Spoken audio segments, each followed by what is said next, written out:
I ran up a check, I might do it again. Enemies close, had me thinking they're friends. 10 toes down, I'll be free until the end. Crib outside the city, I don't feel safe in my hands. Took so many years, I'm just waiting for the wins. I'm in debt to no one but the one who took my sins. I do it for real, there's no reason to pretend. If I do it once, I do it again. Add it up, bankroll, euro, peso, add it up. I'm just doing me, everything is on me. Oh, you matter what? Add it up, bankroll, euro, peso, add it up. I'm just doing me, everything is on me. Oh, you matter what? Add it up. Told her if it's all me, everything is on me. Gon' back it up. Matter what? Told you I'ma do me. Why you hating on me? It's not adding up. I do roll like a Mack truck. Country heart, I might cop a farm and go act up. Lot of scars, I was cold-hearted, now I'm back up. Keep it real, I do this once a month, I don't rap much. I just take the money and go stack up. Only buying car till you get tatted up. All that other bull, it don't matter much. You only climb me, I put the ladders up. No fault, I done doubled up on the workload. I think I fell in love with the bankroll. Pray up, get money, then we lay low. Add it up, bankroll, euro, peso, add it up. I'm just doing me, everything is on me. Oh, you matter what? Add it up, bankroll, euro.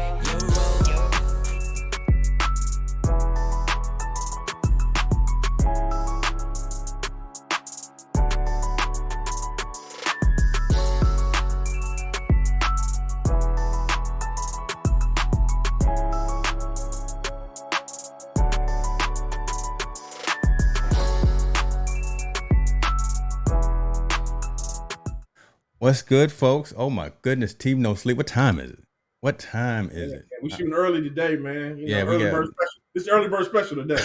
no, there's so much to talk about too. We got to go ahead and get these extra 2 hours in. But shouts out, welcome to everyone to Team No Sleep. Vitale and I here. We gonna sit here and we gonna talk about a lot. I'll just put it there, a lot. Period, because a lot has been going on. Hopefully, folks will join in. I put the tweets out and I put the messages out on all the social networks. But if not, they'll catch us on the replay. Talk to us real quick, man. Tell me before. Let's go and take care of business. How are you doing? What's going on in your world?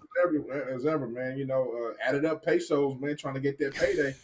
Getting ready for Christmas. You know how that go. But I mean, always keep 10 toes down and stay blessed, man. So I'm very, very happy with what's going on. Just excited to be about this show. Yeah. And just get to the holiday season. So how about yourself? Same way, same thing. I got both kids in the house. The eldest came home late last night, so the house is full with noise and everything, and that's the way it's supposed to be. So yeah, we feeling it, and we loving it, being blessed. Absolutely. We got good stories, we got bad stories, we got funny stories. Some of the bad stories could be funny. But we can figure out which. I'm gonna let you go the way you want to go. So talk to me where you want to start. I know where I want to start, but I'm curious to know what you want to start with all these things. Yeah, I ain't gonna start anywhere, man. Just shoot it out there, man. Throw the dart, and I'm gonna go ahead and I'm gonna answer to it. All right. Well, first of all, I see you, senior. I see you, sir. I'm glad you were able to join. Yeah, we 2 hours early, but you know how it is. We just like to get things going. This man, not this dude. Hold on. Oh Lord, see, I'm putting up the wrong thing. Shouts out to my man Christian Karasevich, who's coming on the stream next week. But this is the story we want to talk about. Urban Meyer.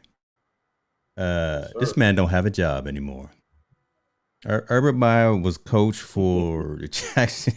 See, we're already laughing at it. Urban Meyer was a coach for the Jacksonville Jaguars for not even a whole season. Came in with all kind of expectations. Came in with schemes and plans and plays. And Tim Tebow came in with the number one draft pick with Trevor Lawrence, and now it's all bad. He's out there kicking his kicker. He's out there getting filmed in wherever bars with women that aren't his wife, and now the man no longer has a job. Talk to us a little bit about what's going on in your mind, in the mind of an Urban Meyer who now no longer has a job in the NFL. In his mind, I think he might be like, it's over, relief. To be honest with you, I think he might be relieved. I think this was a little bit over his head. Urban Meyer was an outstanding college coach, but also college coaches are guys that are used to being in control of everything. Yeah. Pros, you can't do that. You got grown men. You're not going to be able to talk to them and treat them the same way that you can treat young 18, 19, 20, 21-year-olds because, you're more in control. I think that's where he lost it. You can see just from the beginning. He tried to hire the strength conditioning coach with a questionable background in the beginning. Then he doesn't want to fly back with the team. He wants to stay out and hang out with his bar in the bar. Yeah, that's crazy. With young ladies. And then now this one he got physical with one of his players. That's causing he's losing control. He's trying to gain control back and do what he wants to do. And unfortunately, in the league, you can't. So I think this was an epic fail in the NFL part, and especially Jackson Jaguars. Yeah. Because now they got to figure out a brand new coach, bring in a whole new system. Hopefully, he agrees with the draft picks that Urban made to be able to make them fit, and then be able to be more successful. It's crazy because the Jacksonville Jaguars are actually playing some pretty good football. They're not playing bad. They're not playing great, but they're not playing bad, especially with the circumstances he was given. But the coach is the major distraction. It's not a player; it's the coach. Talk about that. You think about that, right? You got all of these. You got some vets, but you got some rookies on there. And again, you got the number 1 draft pick from the draft, who was supposed to be the second coming. Yep. He's out there balling. He's out there doing his thing, but all of the noise, all the confusion, all of the headlines are negative because your coach is out here at the club doing things that he's not supposed to be doing.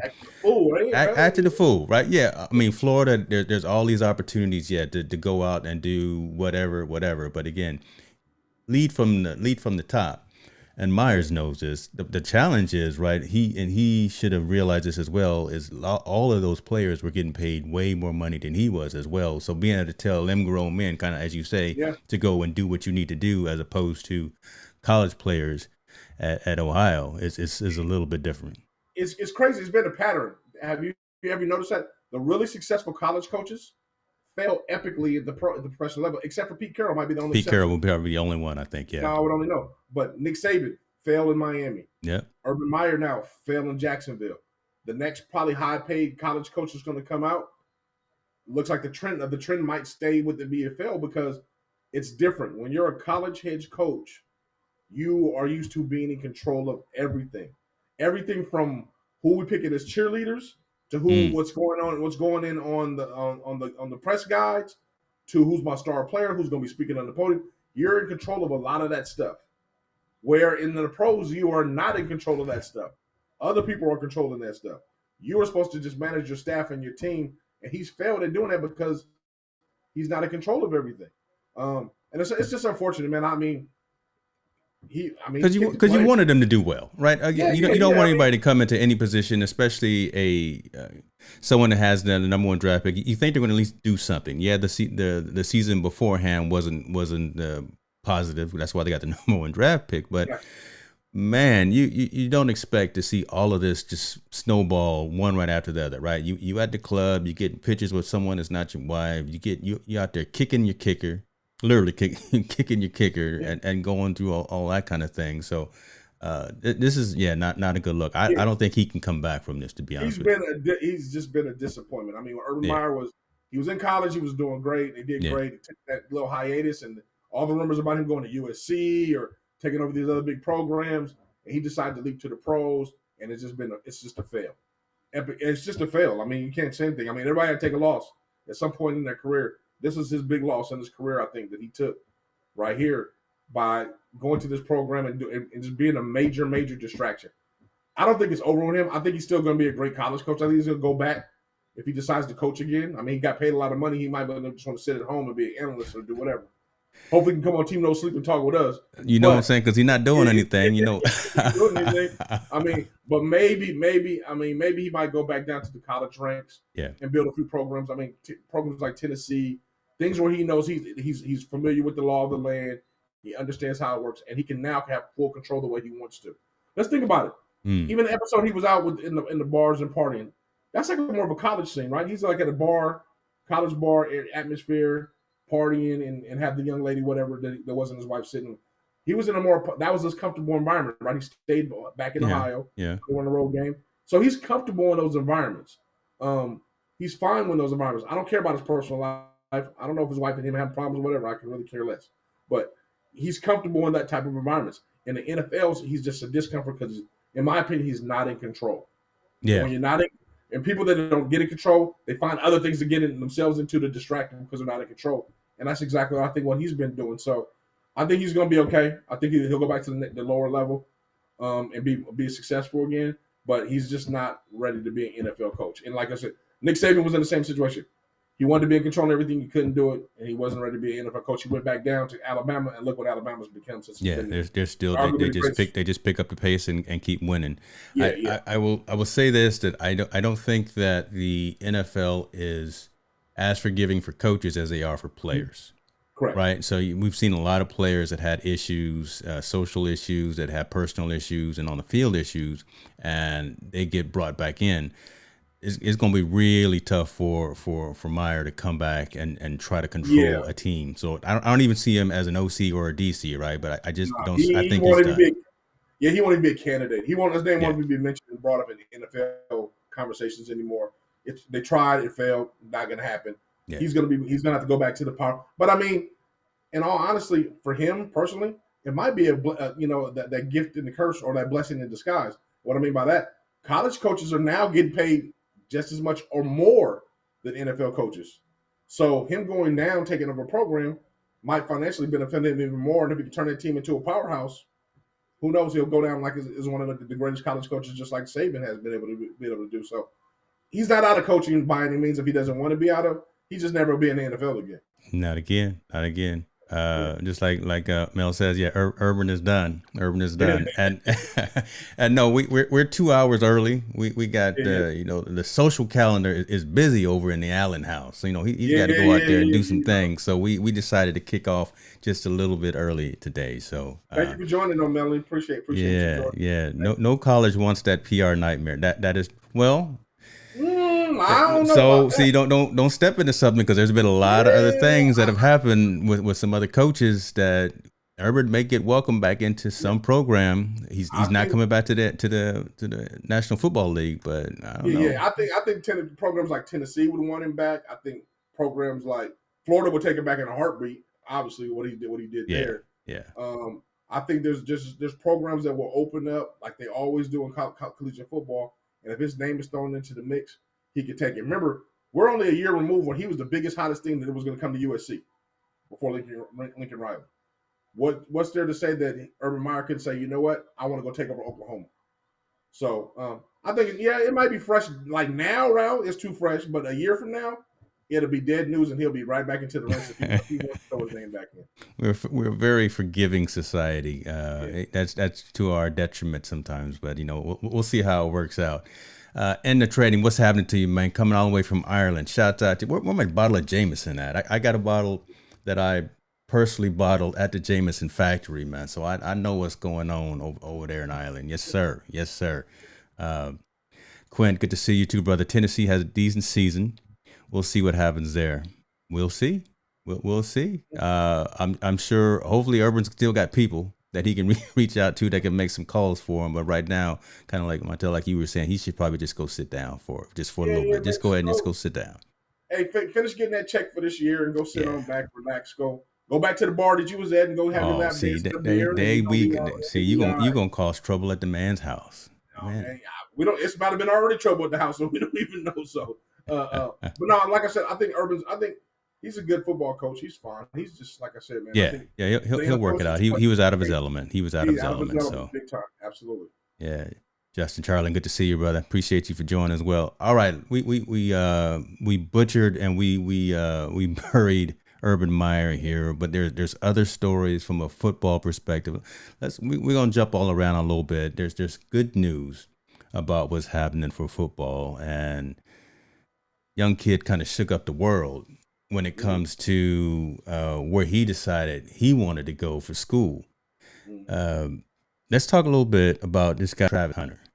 Anybody know him? The guy behind you? Yeah, so Travis Hunter is the number one draft pick, and he decided that he didn't want to go to the school where everybody else wanted him to go to. Travis Hunter decided he wanted to go play for them Jackson State prime time. What's the mascot out there? What is Jackson State's mascot? Tigers, Tigers. That's right. He wanted to go play for them Tigers. And the way that he announced it during his signing day, go watch the video. You know what? I'll go ahead and play the video right here, man. This kid right here shook up the world. And what's funny about what this is, the day before, I don't know if anyone follows like Deion Sanders on Twitter, but he did an interview and he said the next day at signing day that they were literally going to shake up the world. And so obviously he knew about it. Obviously Coach Sanders knew about it. But when this young man came out and said that he is not going to Georgia, he is not going to Florida State, and instead put that hat on for Jackson State, I think if I was a betting man, I'm gonna bet on Jackson State one more time.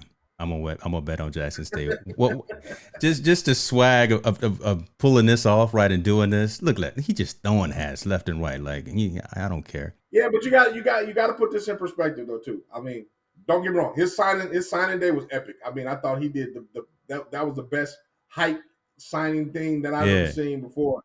That brought a lot of life and a lot of things to Jackson State.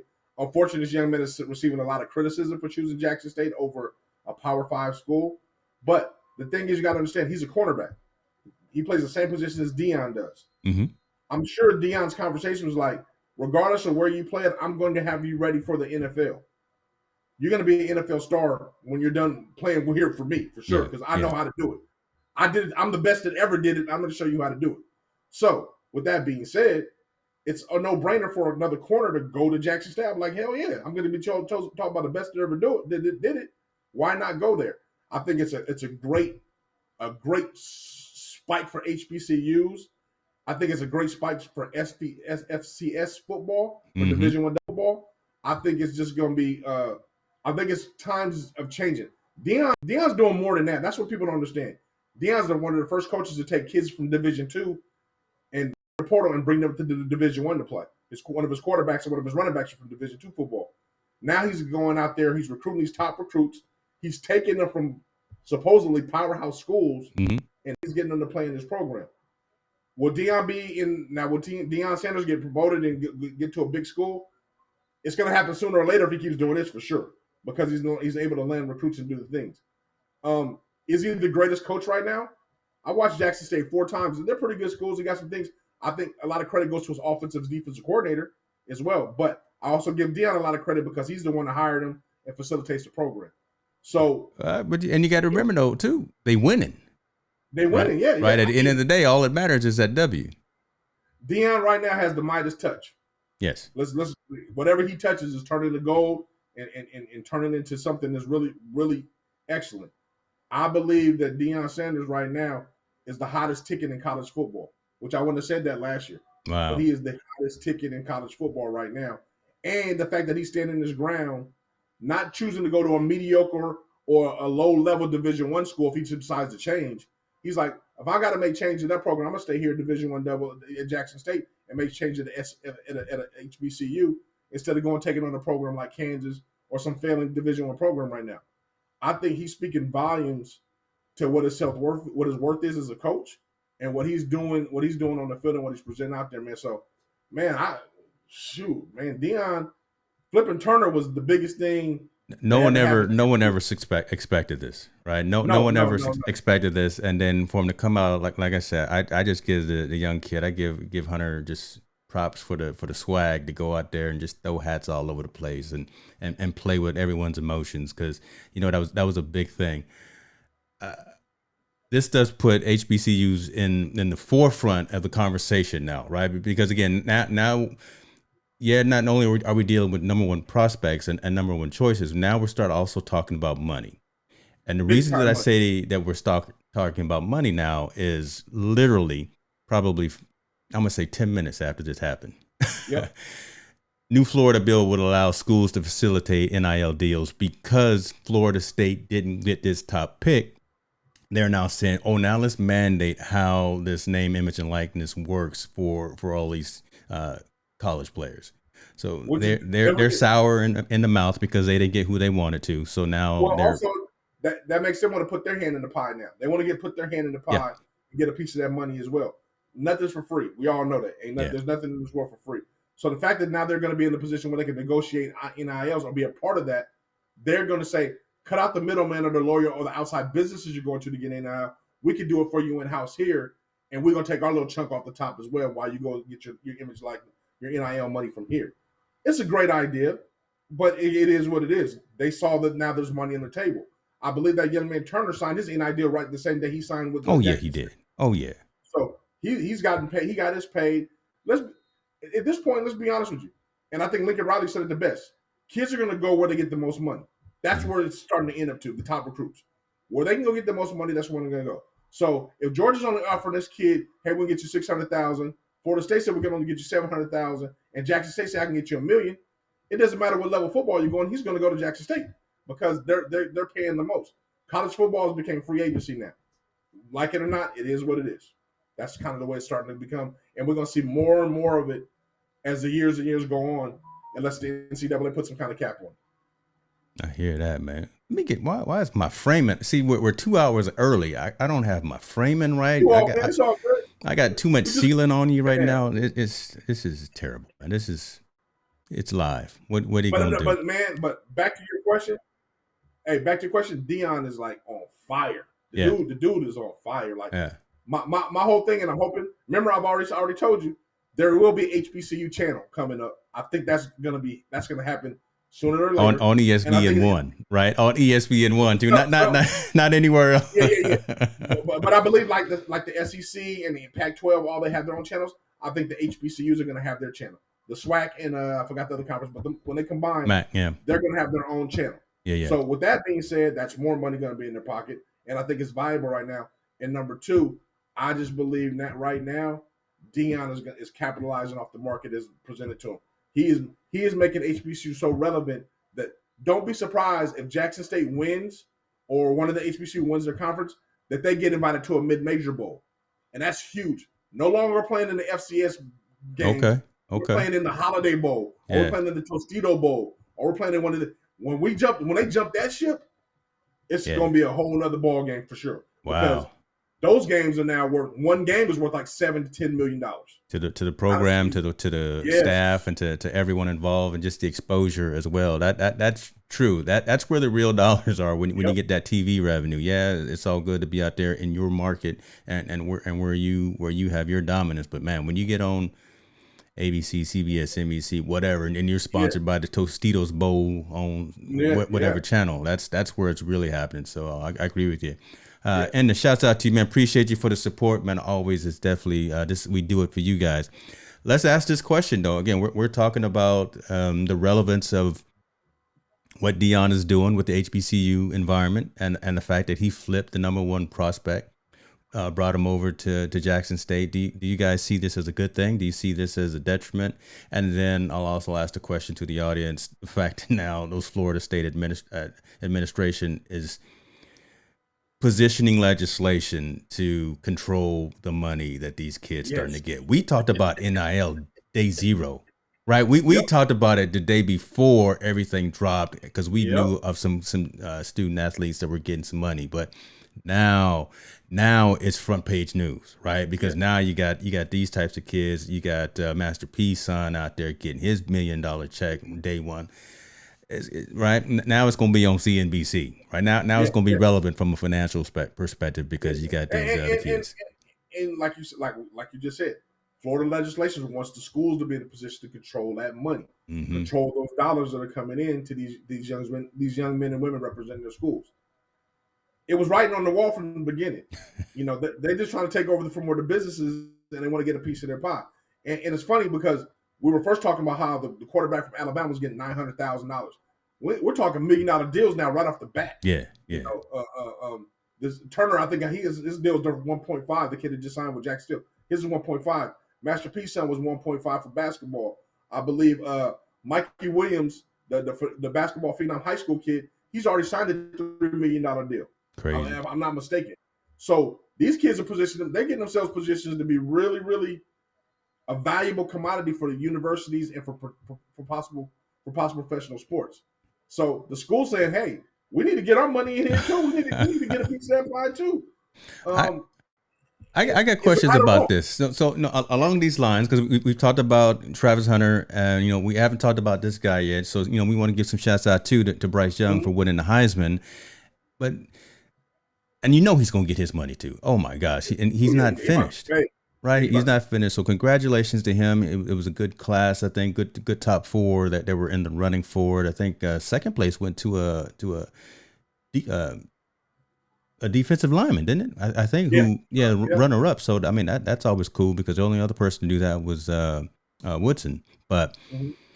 Bryce Young now, right, in his place, being mentored by Saban, right? He's hopefully steered away from a lot of the noise and a lot of things just because he's in Saban's tutelage. What do you think about this guy? Right. Again, first, obviously, shouts out for Yeah. winning the trophy and winning the award. But how does that shape his short term growth and his short term financial aspect as well? I think it positions him to be there for the next 2 years. I think he's only a sophomore, right? I Yeah, he's believe only a Bryce Young's sophomore. only a sophomore, so Young, it's two young years fella, eligible. man. Come on, man. Just a Yeah, sophomore. yeah. So think about it. Before guys were saying, I'm gonna jump, to go get the pro, so I gotta go make some money, right? I gotta make money for my family. That's no longer the case no more. Bryce Young is about to be paid. He's the Heisman Trophy winner. He's gonna be competing for the national championship for the next 2 years for sure. Yeah. Playing with Alabama. So the money's gonna be there. He's gonna be getting anywhere from $600,000 to probably $1 million each one of those years. Think about it. He's gonna leave college probably making almost $3 million. Talk about erasing student debt or student loans. Right. When That I dude, when I was he's a in a situation. sophomore in college, let me tell you something. I didn't know how to tie my own shoes, and this man, He's managing hundreds of thousands of dollars, if not millions. And yeah, that's just talking about off his NIL like this with Alabama. That's not talking about the autograph signing and all these other things that he's going to be exactly. doing on the side at Alabama, where he's going to be able to pick up side money. We hope, like we talked with J.R. Tover, we hope there's financial literacy involved Mm. in programs for young men like him, so they can understand, manage this money well, so it can last you a lifetime. Just don't spend it on everything. I think that's the next step. I think that's the next big business to go into collegiate sports now, which was in the pros. We need to be able to teach these young men financial literacy, Hmm. how to manage their money, how to invest their money, where to invest their money, what happens when you take a loss and what happens when you take a gain. We need to show these young men all these different things so they will be successful in the end. So even if you don't make it to the pros, your money's still going to work a long ways with you. And I think we're starting to enter that point. Remember, I talked about the ugly part too. We're going to get to a point where it's going to get ugly, I think, in college sports. We're going to see crimes committed against these young men. Yeah, Or young no, women. that's true. No, that's true. It just is. I mean, so much money is being thrown out, and they're so available. Their exposure is so much, and they're so available on college campuses. I wouldn't be surprised if things start happening to them. I don't wish it on anybody, but it's just kind of the nature of the way things go. There's a hot ticket and hot money, Yeah, a lot of money going nothing involved. like a I'm sophomore hoping, quarterback walking around campus with security, right? yes, Yeah, yes, and, ten, and, and with $10,000 in his pocket. 10 in cash. God, dog. You Look, know what I mean? I barely got 10. Well, I So, got so I got 10 ones in my pocket. That's about it. that's a I'm strip crazy. club money. Well, let me stop recording right here. Make sure we it's not that Yeah, kind of yeah, show. no, no, no. But for real, man, I think we're entering a whole new phase again. We're Yeah, into a whole new phase of this NIL thing, and I'm glad we're kind of the first ones to kind of break it down and break it out there. But I mean, we're gonna see some new stuff come of this. I agree. I agree. So yeah, folks, check out some of the earlier sessions that we did here on Team No Sleep a couple of months ago, right? Because again, we broke a lot of the news, and literally the day after we talked about it, almost verbatim what we talked about was on the headline news. So Mm. shouts out to whomever that was probably watching and took us, didn't give us our attribution, but that's all right. But we really went into the what, the why, the how, and kind of the whole bits and bytes of the whole name, image, and likeness for all these young athletes. So check that out. Having that money though, uh, think about it. I'm a pivot just a little bit, thinking about someone who has money, who is a pro, who is doing big things. First of all, shouts out to Steph Curry, all-time three-point shot leader. As he's celebrating after the game, he hands out customized Rolexes. to a couple of his teammates. So that's a man who's managing his money and doing it the right way. But let's just go ahead and think and talk about Steph Curry and what he's done and what he's doing. Mm-hmm. Right, came up, didn't really look right when he was shooting when he first came in the league, but understood the process, understood that he had to put in work, and just kept working and kept getting better and kept in the gym, kept doing what he needed to do. And now look at him. He passed everybody.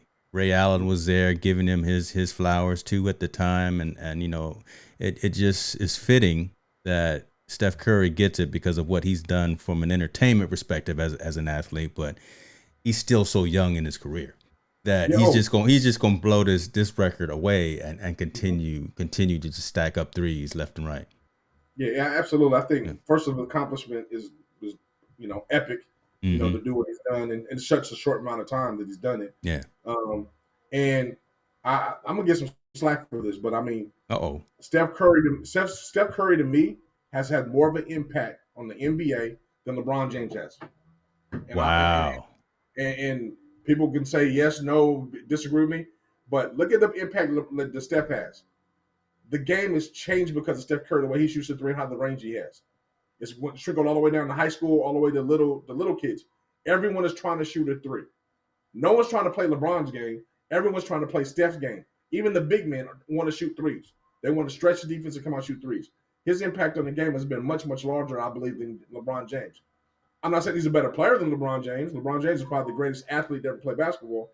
But Steph Curry, right, his impact on basketball, and I'm an echo because Stephen A. Smith kind of said the same thing. I don't like to give too much props, but he was saying the same thing. His impact on the game has been much more than LeBron. He has more rings than LeBron, or I think he has 3 rings. LeBron maybe have 4. Building his super teams, but he has 3 rings. He's breaking records. That was a little shot that you did at LeBron just now, right? Talking Yeah, about yeah, building. man. I mean, LeBron's a great player, man. Don't get me wrong, because hey, LeBron on the court, as much as I dislike him on the court, I admire his philanthropy and the stuff he does off the court. I think he's a great human being. I really do. I think the dude is an amazing, amazing guy. But we're talking about basketball. Yeah. Steph And we're Curry not talking thing is about practice. Yeah, we talking yeah, about yeah, yeah. Steph Curry has way more of an impact on the game because he stretched the game unbelievable. No one ever thought you could have a percentage where you're shooting the ball from half court. You got to guard him right when he comes half court because he'll shoot it That's and true. make it consistently. So the dude's just changed. He's just changed the way the game has been defended. He's changed the game the way the game has been played. He's changed the way the people, think about the game. No one's talking about going to the hole and dunking no more. Remember, we used to be amazed how people dunk all the That's time. true. Yeah, yeah. We're amazed when people It's all about who's got that shoot clean really, man. stroke and who can actually shoot the ball, right? He's shooting them threes, man. So I credit that all to Steph. I mean, Ray Allen and all them guys laid the path, but Steph just taking it to a whole nother level. So shout out to that brother, him and his wife. They do so much work in the city of Oakland. They help kids and they give back so much money and give back so much of their time. Shout out, man. I mean, you can't say enough about the Curry. Yeah, I mean, they doing their thing. So yeah, I mean, go ahead and give them their flowers while they can. And if you want to bring some of them customized Rolexes our way as well, I'll see what we can do about getting some hookup from Steph. Throw a shoe or two, right? I mean, I'll take it. I'll sell it on eBay. I tell you what. Let me go back to this statement here from Quint, though. He's talking about Nebraska struggled with football and men's basketball already. Taxes aren't going to help with NIL. Yeah, I mean, but Nebraska's issue is they haven't had any stability in the last couple of years with coaches. They've done this coaching carousel. I think one of the biggest issues they've done is they stopped recruiting California. They relied on the recruiting to be on Florida and Texas. I think that's a bad thing from the coaching standpoint because Texas players, high school players, are not leaving the state of Texas. They're going to go to either Texas A&M or Texas AU. Yeah. Great Florida players that come out of Florida usually go to either University of Florida, Florida State, or they stay somewhere within that region, probably Alabama. So when you're recruiting out of Nebraska, you're going to get the second tier players. When they were really good, they were recruiting those players as well as California players. The kids from LA, Jamel Holloway and the Collins and all those guys from LA were going there and making really huge impacts. And for some reason, Nebraska stopped doing that. The coaches, staff, or their philosophy changed, and it's hurt them over the last 15 years from them stop doing. So I think the next coach they got to get in there needs to be someone that's very great in recruiting, continue to or build that pipeline back in California. With especially with the Polynesian community we have here, just so strong. The Mm-hmm. football, the athletes we have in San Diego, and New Jersey has some great players as well too. But you have San Diego, you have LA, you have San Francisco, you have Oakland, you have Sacramento, you have all Fresno, you have all these great areas with great football players, and we don't have a lot of schools. And then you go ahead and dip into the Arizonas. Now you dip into Texas and you dip into Floridas and the Georgias. I think Nebraska can have themselves back on track. But again, they've had this coach's carousel, and their philosophy has just changed. So I don't know what they're supposed to do. We'll see. But appreciate the question, man. Appreciate the question. We're gonna go into a conversation about this boxing thing in a minute. I kind of hesitate to talk because I don't know. I don't want to talk about that dude, but it has a good and bad though. It has some good and bad. It's okay. It's right down. It's 50-50. I want to talk about it. This NCAA rule that we talked about a little bit in the green room a little bit. Quarterback out there, Kenny Pickett, went out there and put the okie doke on the defense, broke people's ankles with a fake slide last week. And now the NCAA is coming out and saying, man, you can't be embarrassing people like that. Let me go ahead and run the tape so y'all can see it if you didn't see it. But breaks from the pocket. Slows down like you're gonna slide. Oh my goodness, y'all saw it. It was real quick and real subtle, but when you running at 15, 20 miles an hour, it really does kind of break them ankles. NCAA is saying you can't do that anymore. What's your thought on that, man? I look at that and I say, man, got him. That's how I kind of look at it. I see both ways of it. I see it's catch-22. He took advantage of the rule, and ran. He looked like he was gonna slide, and he took off and going. If they're saying it for a protection reason, like, hey, now players are gonna be able to hit you whether you slide or not, because they're gonna say, well, he looked like he was gonna fake slide, so I'm gonna hit you anyway. That part I can see where we got to protect you, so you can't do that. But then again, also, man, we're taking away part of the game. I mean, that he clearly made a great move, took it to the house, and put his team in a position to win the bowl game. So, NCAA need to make up their mind what you want to do. Like, make it your mind. Right. I mean, man, come on, man. Let them play, man. Let them. That's if you're a quarterback and you cross the line of scrimmage, you should be live. Yes, you should be live. I should be able to hit you in any kind of way that I can and knock you down or knock the ball out of your hands. And if you put a little sidestep on me, then that's just embarrassing for me. I'm gonna be on ESPN as a highlight. That's what it's gonna be. But if I get to knock you, if I knock you silly, then it's all good. The good thing though, this is the part that I don't understand. So if you're an option quarterback, right? Yeah. What's the difference if you're an option quarterback? So if you run around the corner and you're running the option, are you a live quarterback at that point? I'm not sure. Slide is so the slide is up to your personal interpretation, right?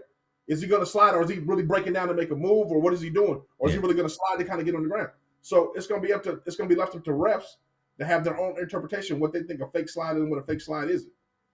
Leave that out of the game. If you come across the line of scrimmage, you live. That's true. If you happen to slide, I touch you. If you don't, and you stay on your feet, I'm going to hit you. It's that simple. And the justification behind it is what I got highlighted for everyone to see there, right? Officials were concerned that defensive players who had been taught to let up when a quarterback slides will keep attacking, knowing they could be faked out. So again, I just look at it as a great play. I look at it as QB got him, but from a safety perspective, I understand having a conversation, but again, I think this may be one of them tic tac kind of fouls. Yeah, you're starting to nitpick. Yeah, you're right. They're nitpicking, and I hope NCAA doesn't get to the point where they nitpick so much where it gets boring like the NFL. Exactly right. Like, I hate to say the NFL is boring because you can't do nothing. You can't hit nobody. You can't intimidate them. You can't celebrate. You can't do anything. So the game gets very boring real fast until the fourth quarter when the game's on the line. Yeah. Especially with your Steelers, you know what we done. We started early and we done early now. God, they're notorious for that.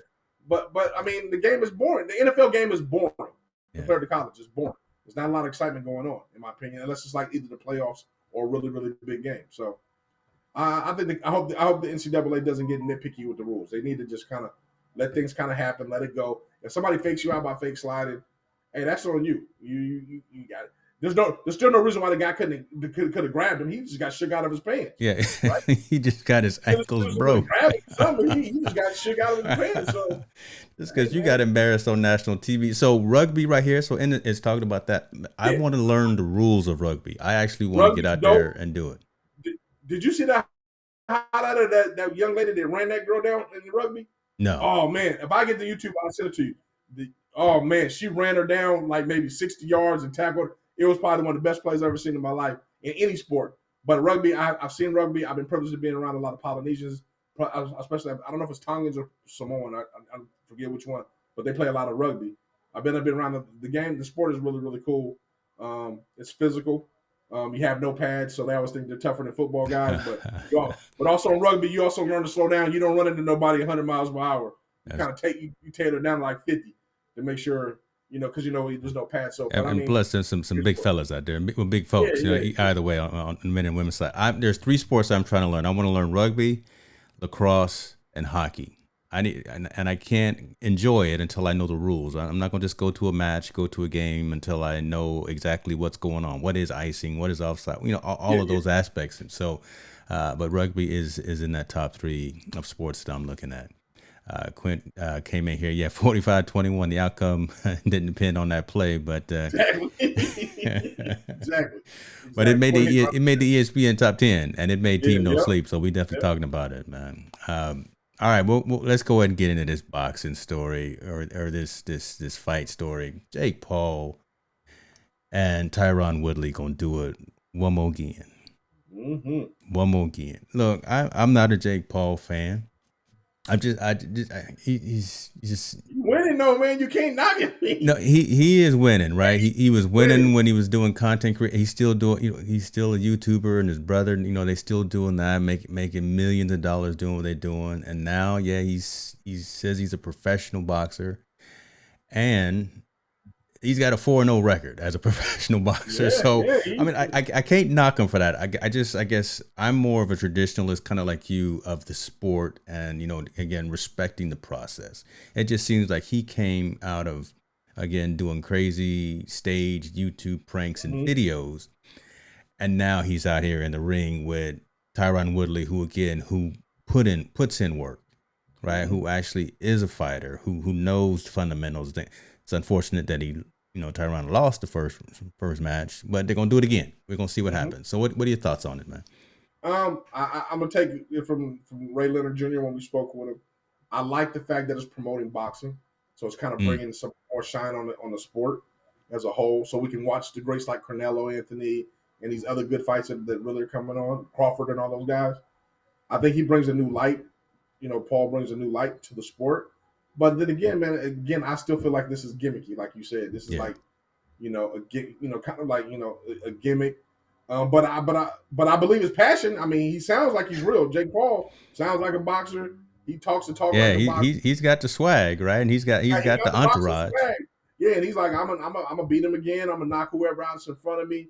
I'm ready to do this. And he's 4-0 against professional fighters. And let's not forget, he beat Tyron Woodley. I mean, I know Tyron Woodley gassed out. He got gassed out. That's why I think why he lost. Yeah. But he beat him once. So I think this is good for his brand, Jake Paul's brand, obviously. And if he wins again, I think at some point we got to start taking him serious if he keeps winning. If he keeps winning, if he wins this fight, look, think about this. If he wins this fight and Tyron has to put another tattoo on his body, because he's got, I love Jake Paul on his finger right now, because that was a term of the last fight. If Tyron has to put another tattoo physically on his body because he gets beat by this YouTuber, I'll take him seriously then.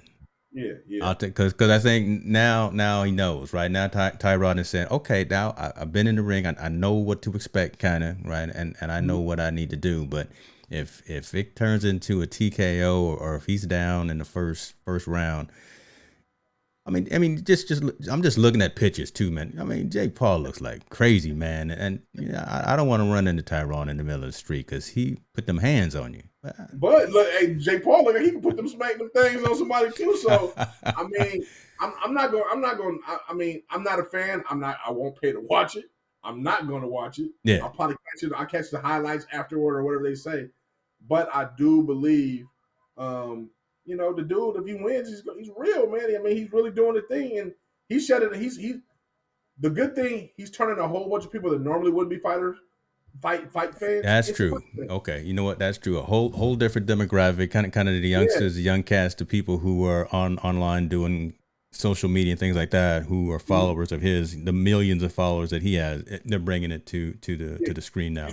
He's bringing that shine to them, and I'm not a big UFC fan, but he's taking a little bit of revenue from the UFC because he's putting so much Mm, shine on boxing on him and his brother's fights. yeah, So is he a genius? Is he what? I mean, I'll be honest. If I'm a boxing promoter, I would sign him because he's a draw. He's drawing in fans. I mean, and the big thing is we want to draw in fans, and he's drawing in a whole different demographic to enjoy. And I don't know if they appreciate it, but at least enjoy the sport of boxing. Hopefully, they'll learn to appreciate it when they watch people like Jamal Crawford, exactly, and all exactly. those people. They'll Real, be able to real, real be real real boxers. Real boxers, you know, Olympic yeah, athletes who went to, you know, to the games and actually, you know, competed for gold and things like that.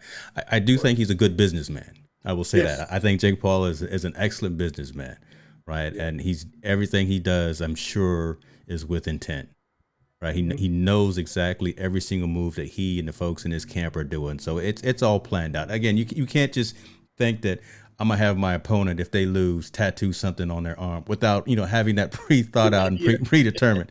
You know, that's just insanity. No one would ever have thought that. But you know, hey, in 2 days in Tampa, Florida, there you go again, Florida. What's going on And in from what Florida, boy? and from what I understand, the fight sold out again. Oh man, this So man, I mean, look, I don't like I said, I can't take it serious just yet, but damn, it's hard not to say, damn, is it not serious or not? yeah, you know, Is it's it not real or what this dude doing? I mean, for real, but he won't get my money. I mean, I'm just be real. no, I'm no, not no. paying. I'm not gonna pay for it. No, no, Uh, I'm gonna find a bootleg copy or something and watch it, or you know, I'm not yeah, even gonna watch it. No, but I'll see the highlights on ESPN or whatever. exactly right. And just talking about Conor McGregor, right? Kind of thoughts on that. You know, Connor's this warrior too, man. You know, he's had some things.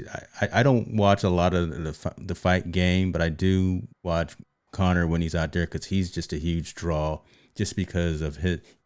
You know, he's so unpredictable.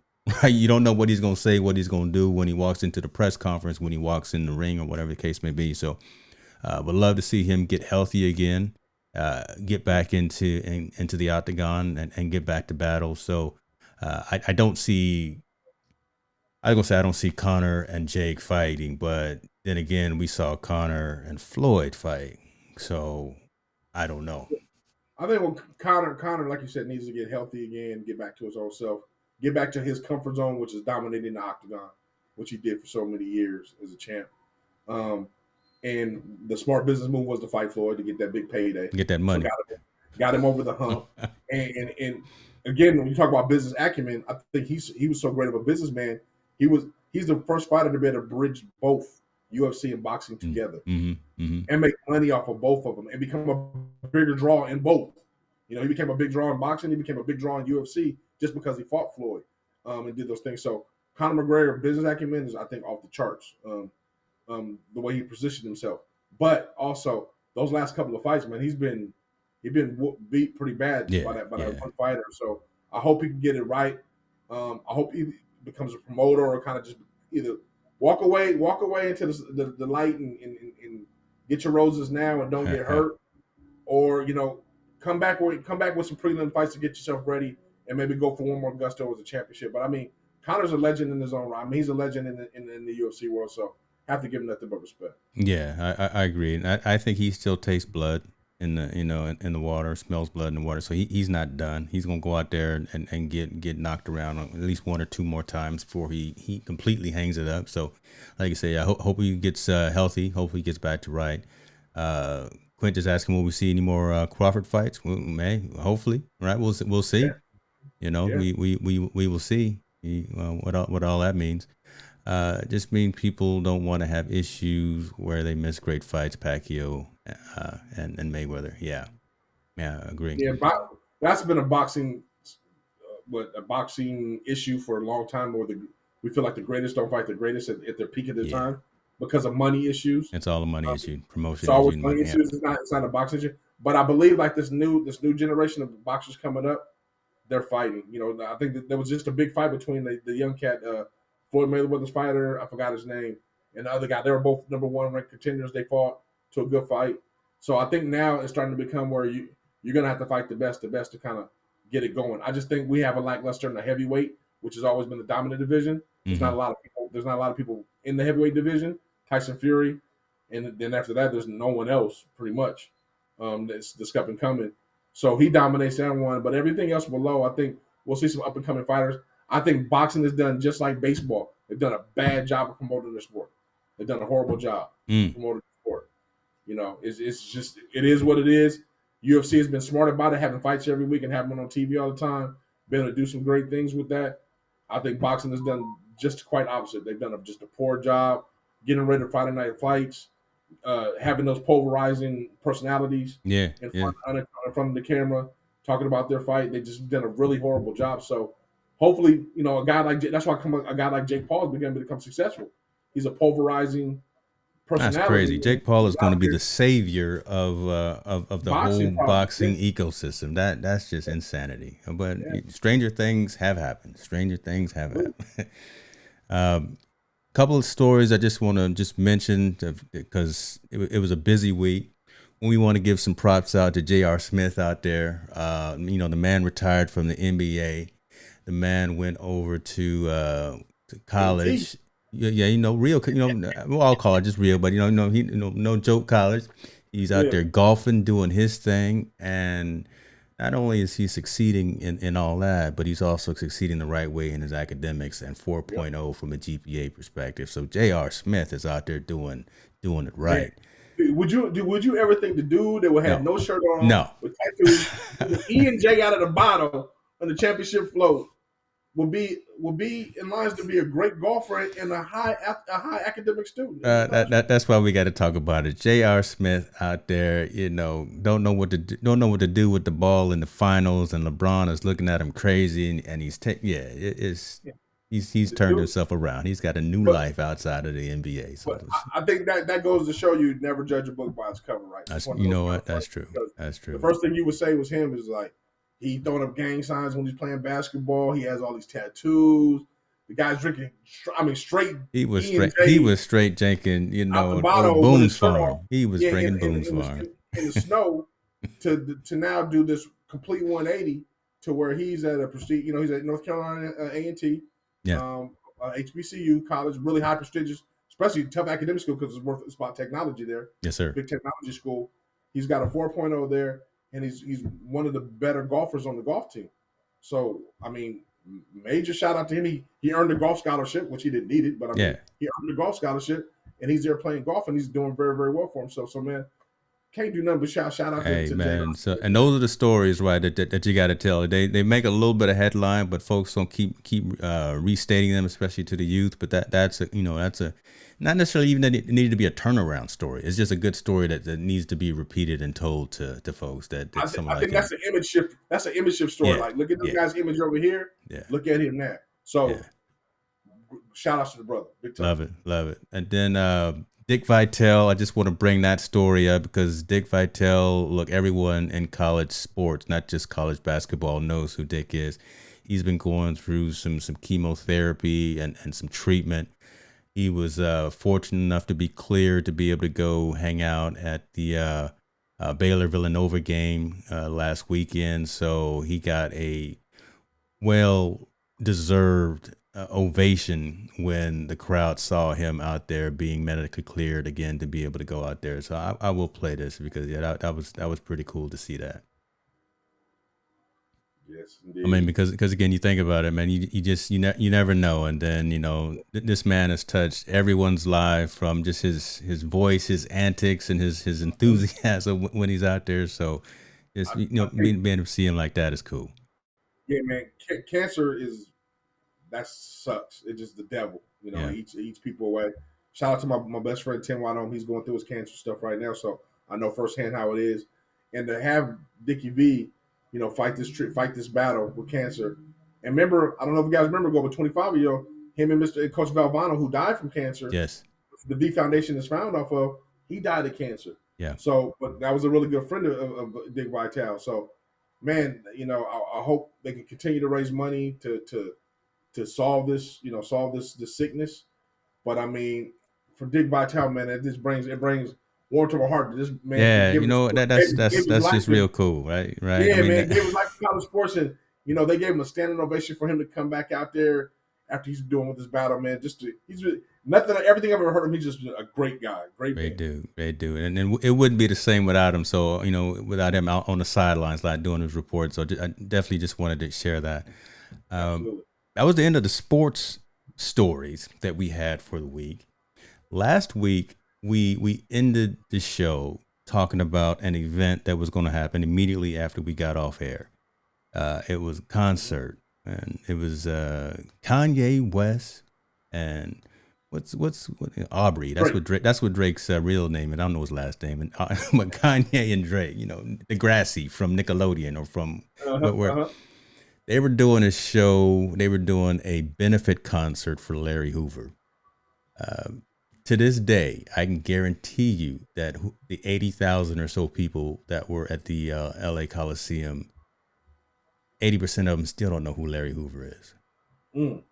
Now, because, and you can say what you want if you do know who Larry Hoover is and what the cause is and what he did or what he did, all of that. But it at least make some mention of it during the show. And I told you I was intently going to watch the show. It was a long show too. Good Lord. But shouts out to the choir because the choir was dope. Took us to church, but they made no mention of what was going on with Larry Hoover. And folks, if you don't know, he's currently serving six concurrent life sentences, being convicted of murder and running a criminal organization in Chicago. Read into the story. Don't look at us if you want explanation or pros and cons or yays or nays, but figure out what's going on. I'm not saying we condone or we don't condone any of it, but if you're going to have a benefit concert, one of you is a billionaire 6 times over, one of you is a millionaire 100 times over. All you're doing is wearing some hoodies that cost concert attendees $200 each. And not one time during the event did you mention anything about the cause. I don't even know what to say, but I'm just going to leave it at that and I'm gonna put that out there and let that marinate a little bit, right? You don't want to get me started. You don't not want to get me started. Well, I'm just saying, but that's how that, because I told you I was going to watch it and I was going to try to watch it with an open mind because you say you're trying to do some goodness. 100% cow manure, straight up. I would say the other word, but we on. There's 100% cow manure. Man, come on, man. Like for real, I didn't even watch the concert. I have Amazon, and I was like, I ain't gonna lie, I turned to it for a minute. I watched the church choir for like about 10 minutes. Yeah, because they was on for a long time. I was like, they started a little late, and then like, okay, we started late. Like, cool. I said I wasn't gonna watch it. You watched it. To be able to not mention it all, about the cause, about what this is for, or mention the man's name and what this is going over. Man, shine both of them, for real. You're a billionaire. And like I said, if he really wanted to get him out, he could have cut a check himself and just said, hey, me and Drake, it could have been a united concert. We back together again, we friends, and let's have a concert. Instead of trying to put a cause on it, that's a cause that's not really going, it's not going anywhere, or you got to use other people's money that need it in the current state of our economy, the people that need it. Yeah. They could put that money somewhere else. I think his tickets were what? I don't know how much tickets were the concert, but you showed me that T-shirt was $200. $200 for them hoodies, man. $200 for the hoodies.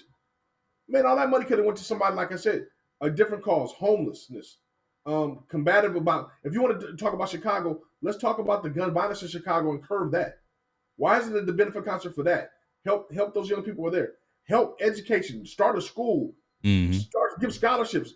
Do something that's way more beneficial. And the cause with Larry Hoover, since you didn't want to mention it in your concert, why don't you just slide an attorney team a few $1 million and they can go work on it. It doesn't have to be taking these people money to do that and then put some kind of cause on it. And the fact that you had it in LA, Why are you having a Larry Hoover concert in Los Angeles? A Larry Hoover concert should be in Chicago. Should have been in Chicago. It should have been in Illinois, but no, right? Yeah. So what is this really about, man? That just shows. What's it about? I don't know if it was Kanye's idea. I don't know if it was Drake's idea. I don't know if it was his management's idea. I don't know whose idea this was, but this is an epic fail for both of them. Not their musical talent, their business. Yeah. That's bad business. And I'm tired of them always taking from our culture.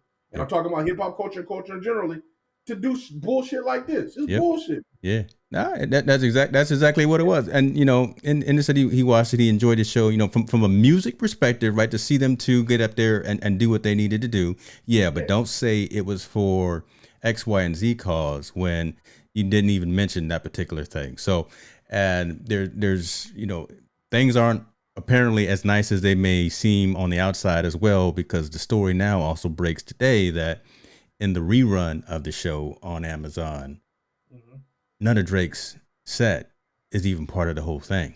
So they completely cut out his 12 song set from the replay, and you can't even see that. You can only see apparently when they're both walking onto the stage area. So there's some consternation.